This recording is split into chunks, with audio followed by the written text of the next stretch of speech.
أعوذ بالله من الشیطان الرجیم بسم اللہ الرحمن الرحیم۔ معزز سامعین کرام، السلام علیکم ورحمۃ اللہ وبرکاتہ۔ حضرت ابو بصیر رضی اللہ تعالی عنہ کی داستان۔ حضرت ابو بصیر رضی اللہ تعالی عنہ کا اصل نام عتبہ بن اسید تھا، لیکن وہ اپنی کنیت ابو بصیر سے مشہور ہوئے۔ وہ شہر طائف میں آباد ثقیف کے قبیلے سے تعلق رکھتے تھے، لیکن قریش سے دوستی کا معاہدہ کر کے مکہ میں آ بسے تھے۔ وہ طبیعت کے بڑے نیک اور سمجھدار آدمی تھے۔ رسول پاک صلی اللہ علیہ وآلہ وسلم نے لوگوں کو اللہ کی طرف بلانا شروع کیا تو حضرت ابو بصیر رضی اللہ تعالی عنہ نے باپ دادا کا مذہب چھوڑ کر فوراً اسلام قبول کر لیا۔ اس پر قریش کے کافروں کو سخت غصہ آیا اور انہوں نے حضرت ابو بصیر رضی اللہ تعالی عنہ کو قید میں ڈال دیا اور وہ سال ہر سال قید کی مصیبتیں جھیلتے رہے۔ ہجرت کے چھٹے سال رسول پاک صلی اللہ علیہ وآلہ وسلم حدیبیہ کی صلح کے بعد مدینہ منورہ واپس تشریف لائے تو حضرت ابو بصیر رضی اللہ تعالی عنہ ایک دن موقع پا کر کافروں کی قید سے بھاگ نکلے اور سیدھے مدینہ منورہ پہنچ کر رسول پاک صلی اللہ علیہ وآلہ وسلم کی خدمت میں حاضر ہو گئے۔ حدیبیہ کی صلح کی ایک شرط یہ تھی کہ جو مسلمان کافروں کے پاس سے بھاگ کر رسول پاک صلی اللہ علیہ وآلہ وسلم کے پاس چلا جائے گا، اس کو آپ صلی اللہ علیہ وآلہ وسلم کافروں کے پاس واپس بھیج دیں گے۔ اس شرط کے مطابق مکہ کے کافروں نے اپنے دو آدمی یہ پیغام دے کر آپ صلی اللہ علیہ وآلہ وسلم کے پاس بھیجے کہ ابو بصیر کو واپس کر دیں۔ رسول پاک صلی اللہ علیہ وآلہ وسلم عہد کی پابندی کو بہت ضروری سمجھتے تھے، اس لیے آپ صلی اللہ علیہ وآلہ وسلم نے حضرت ابو بصیر رضی اللہ تعالی عنہ سے فرمایا، ابو بصیر، تمہیں معلوم ہے کہ صلح نامے کی شرط کے مطابق میں تمہیں اپنے پاس نہیں روک سکتا، اس لیے تم واپس جاؤ، اللہ تعالیٰ جلد ہی تمہاری رہائی کی کوئی صورت پیدا کر دے گا۔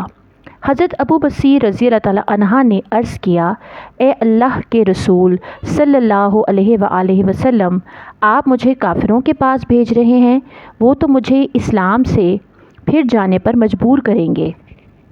آپ صلی اللہ علیہ وآلہ وسلم نے فرمایا، تم اس وقت جاؤ، اللہ تعالیٰ جلد ہی تمہاری اور دوسرے مظلوم مسلمانوں کی نجات کا کوئی سامان کر دے گا۔ اب حضرت ابو بصیر رضی اللہ تعالی عنہ قریش کے آدمیوں کے ساتھ چل پڑے، لیکن انہوں نے مدت تک کافروں کے ہاتھ سے جو مصیبتیں اٹھائی تھیں ان کو یاد کر کے وہ دوبارہ ان کے پاس نہیں جانا چاہتے تھے۔ راستے میں ایک جگہ قریش کے آدمی کھجوریں کھانے کے لیے ٹھہر گئے۔ حضرت ابو بصیر رضی اللہ تعالی عنہ نے ان میں سے ایک سے کہا، بھائی، تمہاری یہ تلوار تو بہت عمدہ معلوم ہوتی ہے۔ وہ اپنی تلوار کی تعریف سن کر بہت خوش ہوا اور کہنے لگا، ہاں، اس تلوار کا جواب نہیں، میں نے کئی دفعہ اس کا تجربہ کیا ہے۔ حضرت ابو بصیر رضی اللہ تعالی عنہ نے کہا، ذرا دکھاؤ تو۔ اس نے تلوار حضرت ابو بصیر رضی اللہ تعالی عنہ کے ہاتھ میں دے دی۔ انہوں نے اسی تلوار سے اس کے مالک کا سر اڑا دیا۔ دوسرا آدمی ڈر کر بھاگ نکلا اور مدینہ منورہ جا کے مسجد نبوی میں پہنچا، جہاں رسول پاک صلی اللہ علیہ وآلہ وسلم تشریف رکھتے تھے۔ آپ صلی اللہ علیہ وآلہ وسلم نے اس آدمی سے پوچھا، تم پریشان کیوں ہو اور واپس کیسے آ گئے؟ اس نے سارا واقعہ بیان کیا۔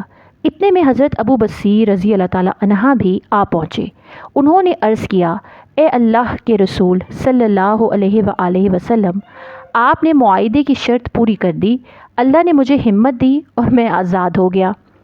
چونکہ حضرت ابو بصیر رضی اللہ تعالی عنہ کا قریش کے آدمی کو قتل کر کے اس طرح واپس مدینے چلے جانا قریش کو سخت اشتعال دلا سکتا تھا، اس لیے آپ صلی اللہ علیہ وآلہ وسلم نے فرمایا، یہ شخص ابو بصیر بھی جنگ کے شعلے بھڑکانے کا آلہ ہے، اگر اس کو چند ساتھی مل جائیں۔